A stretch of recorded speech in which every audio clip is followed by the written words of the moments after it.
She said, "If you don't trust me, hanging out with my ex every weekend, maybe we shouldn't be together." I replied, "You're absolutely right." Then I accepted the job transfer to London I'd been declining for her. When she texted, "What are you doing this weekend?" I sent a selfie from Heathrow Airport. I, 31 male, had been with Jade, 29, for 3 years, living together for 1. Everything was decent until her ex Dylan moved back to town 6 months ago.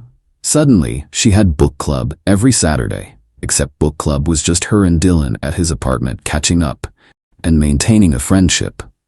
When I expressed discomfort, she hit me with the classic, "He's just a friend now. We dated for like 2 months 5 years ago. You're being insecure. Fine, whatever." I tried to be the cool boyfriend. Then book club became Saturday and Sunday brunch.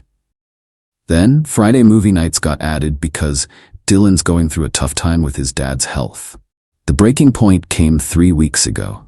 I'd been offered a massive promotion, heading up our London office. 130K salary, full relocation package, 3-bedroom flat covered for a year. Dream job. But I'd turned it down twice because Jade couldn't imagine leaving her family.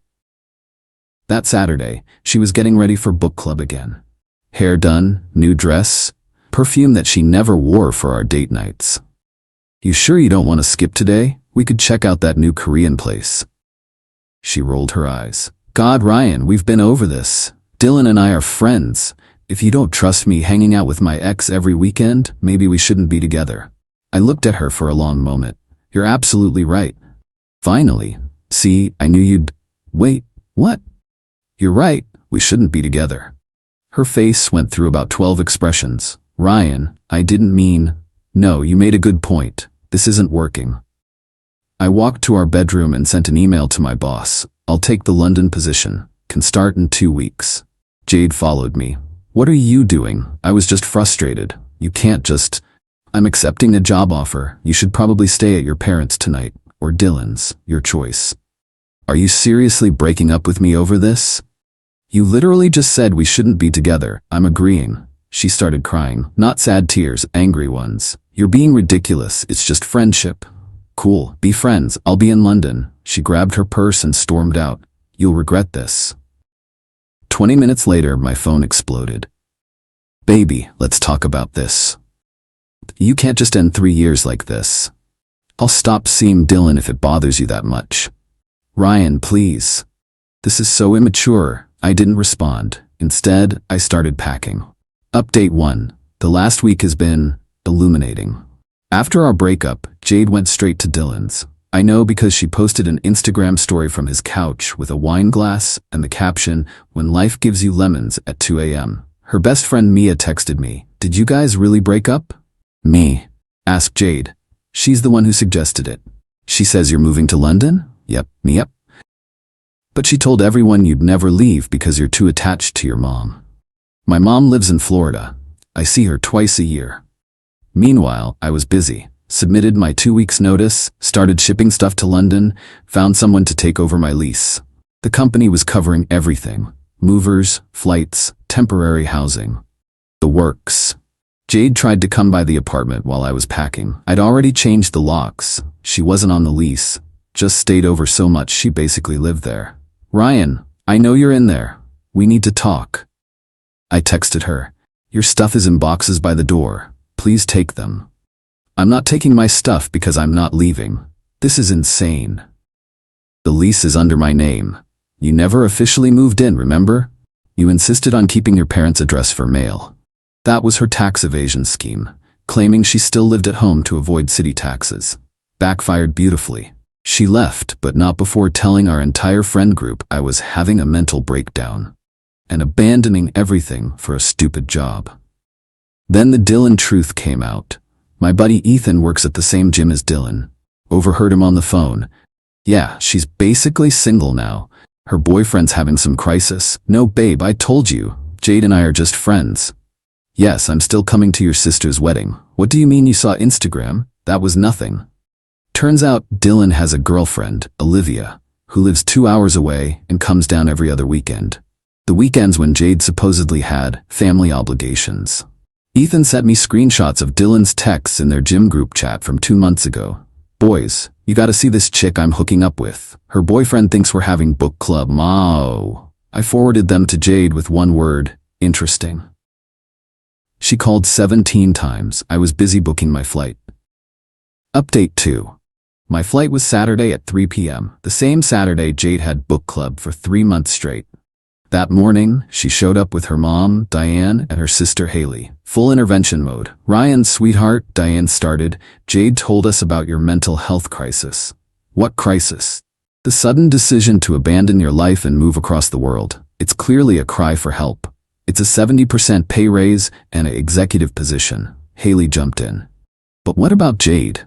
You can't just leave her. She ended things. I'm respecting her decision. She didn't mean it literally. Jade screamed. Then maybe don't use ultimatums you don't mean? Diane tried another angle.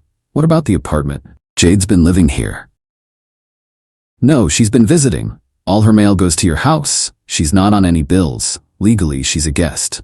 You're really going to abandon her over one little friendship? Haley asked. I pulled out my phone and showed them Dylan's gym chat screenshots. Silence. Diane went pale. Is this real? Jade turned red. Those are out of context. What context makes her boyfriend thinks we're having book club? Oh, better. They left after Jade called me emotionally abusive for spying on Dylan. I wasn't spying. Ethan volunteered the info because he thought I should know. At noon I posted a photo on Instagram. New adventure begins. London, here I come. The comments were immediate. Wait, what? Bro, when did this happen? Is this why Jade's been crying on her stories all week? At 2:30 p.m. while boarding, Jade texted, "What are you doing this weekend? Can we talk?" I sent back a selfie from the gate at the airport with the London flight board clearly visible behind me. Her response, "This isn't funny, Ryan." Me not trying to be funny. Board closes in 10 minutes. You're seriously leaving? You seriously thought I'd stay after you chose your ex over our relationship? I didn't choose him. Every weekend for 3 months says otherwise. I'm coming to the airport. I'm already through security. Bye, Jade. Then I turned off my phone and enjoyed my flight. Update 3. Life in London is incredible. The flat they provided is insane. Exposed brick, view of the Thames, walking distance to the office. My new team is brilliant. I'm actually excited about work for the first time in years. But the drama didn't stop. Jade went nuclear on social media. Posted this long thing about how I abandoned her without warning and refused to work on our relationship and chose money over love. The comments were brutal though. Didn't you basically dump him for Dylan? Girl, you posted stories from Dylan's place every weekend? Team Ryan Tevrbihah. She deleted it within hours.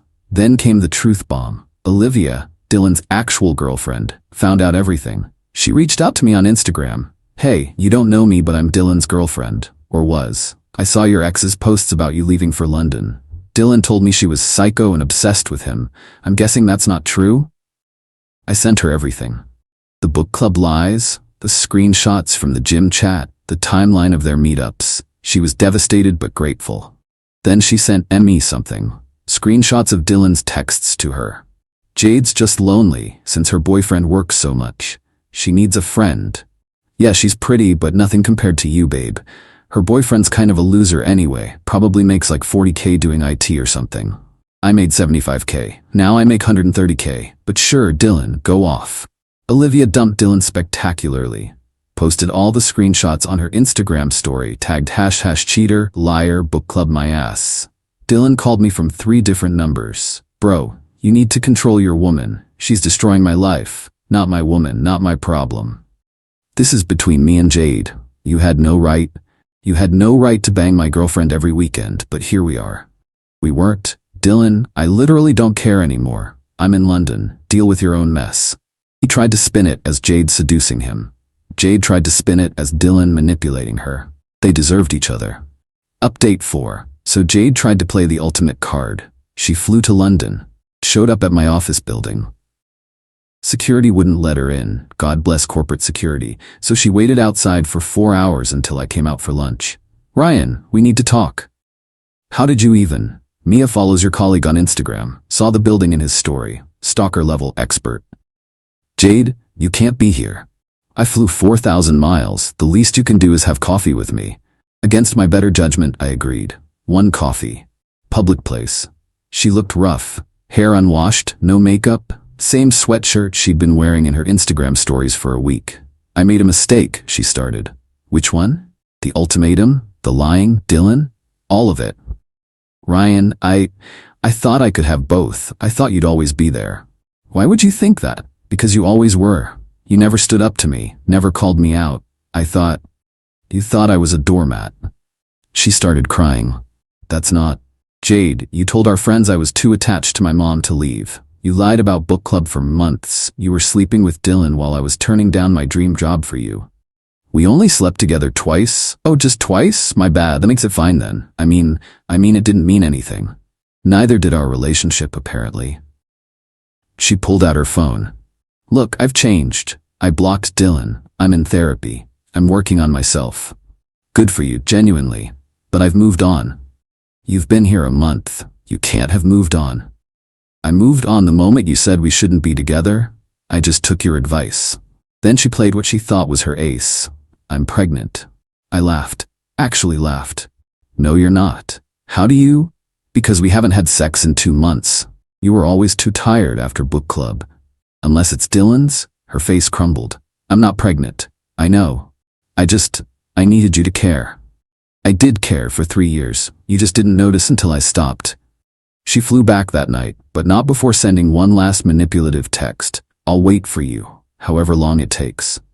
I blocked her. Update 5. Remember how I said Jade would wait? Yeah, that lasted about 2 weeks. She started dating someone new, Kieran, her CrossFit coach. Posted constantly about how the right person comes when you're working on yourself, and sometimes your soulmate is at the gym all along. Mia sent me the tea. She's basically living at his place already, been like 3 weeks. Pattern's gonna pattern. But here's where it gets wild. Dylan reached out, on LinkedIn of all places. Hey man, heard you're killing it in London, actually just got an offer there myself, would love to buy you a beer and clear the air. This absolute walnut thought we'd be buddies now. No thanks. Good luck though. Come on bro, water under the bridge? Jade meant nothing to me. That's exactly the problem, Dylan. He took the job anyway. Guess where his flat was? Same building as mine, because of course it was. I ran into him in the lobby my second week, with a girl, who wasn't Olivia, who looked about 19. Ryan, bro, this is Qley. Qley, this is my buddy Ryan. We're not buddies, Dylan. Qley looked confused. Dylan went red. Don't be like that, man. We're neighbors now. I'm moving next month. I wasn't, but he didn't need to know that. Qley Googled Dylan that night.